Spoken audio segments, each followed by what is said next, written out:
Obviously Graduate Fashion is where we are today. It's a really great forum. I think the biggest fashion showcase in the world. I set the course up from scratch here in 2009. That can be really innovative and creative and have their own, I suppose, their own stamp, but can really have that ambition and drive to have skills that can work across different levels of the marketplace. To give students the observation about what happens and what buyers look for, I think in terms of how they present their collections and their portfolios of work, I think it would be a great initiative.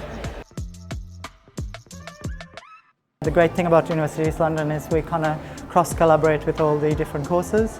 So for example, fashion marketing would work with the fashion design students on briefs, fashion design with textiles, and all kind of integrating so that they get a real preparation to industry-ready standards. So the artistry and craft completely is a big focus at the university, to put that into very wearable garments, changing attitudes of the customers, to show that sustainability and being environmentally conscious can be wearable, beautiful pieces that last.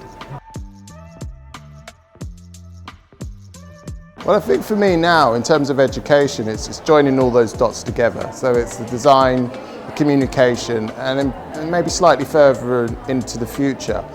How do we see clothes in spaces, and not just physical spaces now, but also digital spaces.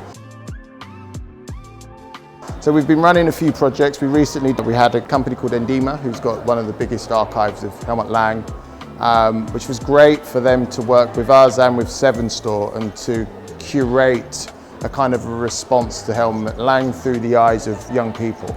I think if I was doing retail now, conceptually a store would probably look like a limited physical presence, a kind of a clarity of product, very specific proposition for retail.